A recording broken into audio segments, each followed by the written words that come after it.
नमस्कार, आप सभी का स्वागत है। आप सभी से आज एक अनुरोध करना चाहूँगा कि आप अपने पर्यावरण को स्वच्छ रखें, अपने इर्द गिर्द चारों तरफ के माहौल को स्वच्छ बनाए रखें, पर्यावरण के साथ छेड़छाड़ न करें, पर्यावरण के साथ अच्छी तरह से रहे, क्योंकि यही पर्यावरण हमें बहुत कुछ देता है, जीना सिखाता है। लेकिन आज हम इस पर्यावरण के साथ बहुत ज़्यादा छेड़छाड़ कर रहे हैं।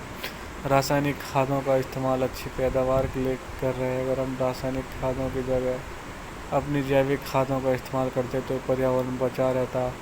अब आप देख सकते हो पहाड़ों में जहाँ पहले बहुत अच्छी बर्फ़बारी हुआ करती थी, अब वो बर्फ़बारी भी कम हो चुकी है, बर्फ़बारी कमज़ोर हो चुकी है। तो हमें जैविक खेती की तरफ आना होगा, रासायनिक खेती से, और अपनी प्रकृति को खुद बचाना होगा, क्योंकि ये प्रकृति हमें बहुत कुछ देती है। प्रकृति के साथ ही हमें चलना होगा, प्रकृति ही हमें बहुत कुछ दे सकती है, क्योंकि यही प्रकृति हमारे लिए सब कुछ है, बेहतरीन है, और हमें इसके साथ रहना बेहद ज़रूरी है। इस प्रकृति के साथ मिलाकर आगे बढ़ना ज़रूरी है, क्योंकि प्रकृति होगी तो ही हम रहेंगे, और अगर प्रकृति नहीं रहेगी तो हमारा भी अस्तित्व खत्म हो जाएगा।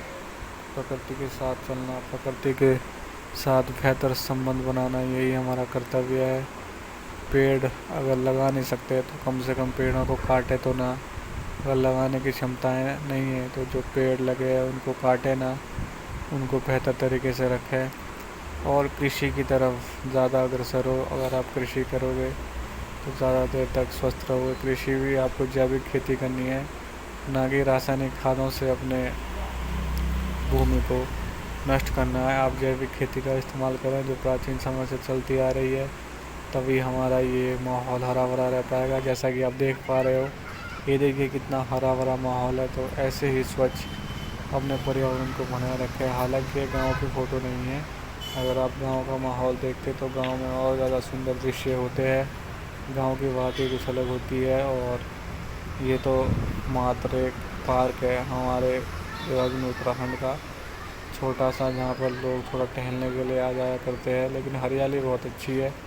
तो आप अपने गांव में अपने इर्द गिर्द ऐसे ही हरियाली को बनाए रखें, ऐसे ही हरियाली बनाए रखें, तभी जा कर के हमारे समाज का भला होगा, फ़ायदा होगा, तभी जाके हम एक अच्छे समाज के निर्माण को कर पाएंगे। और ये हमारा कर्तव्य है कि हम जहाँ रहते हैं वहाँ चारों तरफ साफ़ सुथरा रखें, साफ़ सुथरा के साथ साथ अच्छा भी रखें, और तभी अच्छा पर्यावरण का निर्माण हो पाएगा, अच्छे समाज का निर्माण हो पाएगा। जय हिंद, जय भारत। और आप अच्छे से कार्य करें, अच्छे से बेहतर करें, और अच्छे से आगे बढ़ते रहें। जय हिंद, यही मैं कहना चाहता हूँ। और संस्कृति को स्वच्छ रखें, बचाए रखें, और आगे बढ़ाए रखें। और इसी तरह से हम अपनी संस्कृति को अच्छे बनाए रखेंगे, तभी जा कर के हमारा समाज भी आगे बढ़ेगा, हम भी आगे बढ़ेंगे, और ये प्रकृति आने वाली पीढ़ियों के लिए भी स्वच्छ रहेगी। और आज जो हम कार्य कर पा रहे हैं वो बेहतर तरीके से कर पाएंगे, खेती भी सुरक्षित हो पाएगी।